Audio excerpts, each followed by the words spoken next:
I've been working a lot with ChatGPT. I do that a lot now and it's sort of become part of the way that I actually do things. It's very much part of my everyday now. Um, I do a lot of programming with it, and language, it does somewhat okay, but what I've realized with it is that it's actually really, really dumb.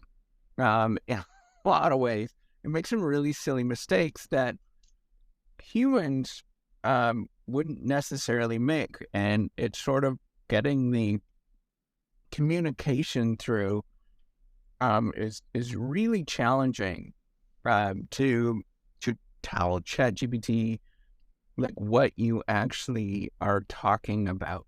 And the sort of thing that I think about is that it's very much like a research assistant that is um, sort of gets it, but doesn't really get what you're actually saying, right? Like doesn't really interpret what you're doing, and sort of doesn't check what it's doing, and kind of can go in all sorts of weird directions.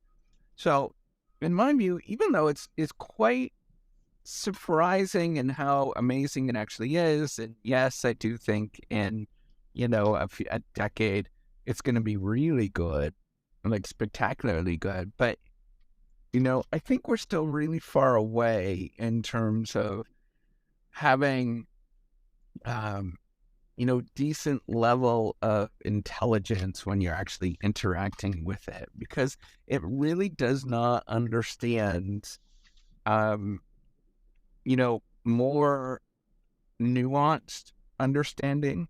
It has a very rudimentary understanding of what things actually mean. So if you go and you just say, hey, do this thing, it's going to do this thing, but it's going to do this thing as if so I remember back in the day, I was a co-op student, right? Like what I would do is go work as an undergraduate, and I'd sort of program at different things. My programming skills were not that great. Um, and it's kind of at that level where it's just like an intern or, you know, somebody that is not quite grasping what you're trying to say. And you have to go through many iterations to get to the point where it's actually generating something. Now, is that better than the alternative, right? Is it nice to have basically like an intern or a research assistant that's sitting there? Yeah. Um, but is that research assistant, all of the same things that the sort of horror stories that I've heard where, somebody's worked with a research assistant and they've just sort of made up data, right? Like, and you're like, where did that come from? Or, that they kind of get stuck on the simplest problems, and then they keep coming up with like even increasingly more complicated problems, and what you're actually trying to do is relatively simple, and it's sort of frustrating. You keep like saying, hey, go do this thing, and then it goes and does this thing, and it's like increasingly, and then it doesn't quite do it, but then you ask it to keep fix it, and then it gets increasingly more complicated, and then you end up spending a great deal of time trying to like steer the direction of this research assistant, when if you would have just sat down and thought about what the problem was and you did it yourself, it'd probably be quicker with some of these things. And I feel that it's very much the same thing. Now, do I think that ChatGPT can and sort of this artificial intelligence stuff? Do I feel that we need to put limitations and regulations? Absolutely. Every industry needs to be regulated. The problem is we work in a society that other that in a couple of countries, I won't name them, that pushes back against regulations because it goes against the ideals of what it means to sort of working economy that, that is, or just goes against the ideals of the institutions that are part of a particular economies. But the challenge then is going to be, okay, we've got a system that has real potential problems, and it can be used in a very negative way. If we're not going to sort of sit down and monitor this, and figure out ways to make sure that everything functions the way that it should be, we're going to run into some serious problems in the long run.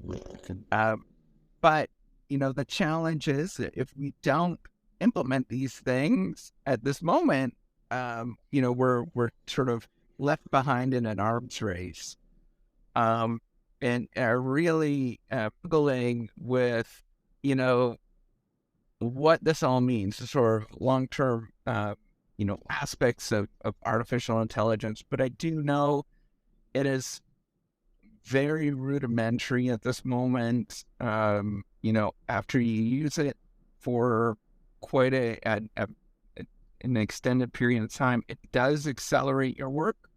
I wouldn't say it accelerates your work tenfold. I would say it accelerates your work,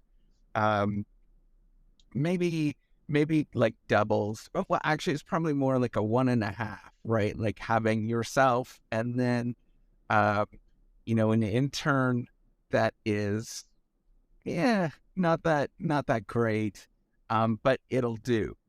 And that's, my experience is that there is a lot of problems that happen, and you have to double check, quadruple check every time that you actually use something, and just be careful as you're using it. So, in my experience, is that we really struggle. We're going to really struggle with how to deal with this, and it's rudimentary at this moment. So this is more of like a, just be careful when you're using it.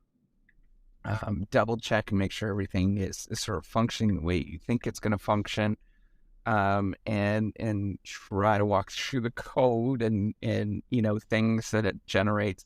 Just don't sort of blanket it, unless you sort of issue some sort of warning, I guess, to say that, hey, this was generated, artificially generated, and just to be careful with any output that it provides. So, hopefully this benefits you in some sort of way, but man, it is a miracle when you use it, but then when you really start to use it, you realize it's just like everything else, where, man, this does not work. Just as if you had like a research assistant or an intern that had a very cursory understanding of the world, and you have to be just careful. That's it. So, all right, take care and have a wonderful day.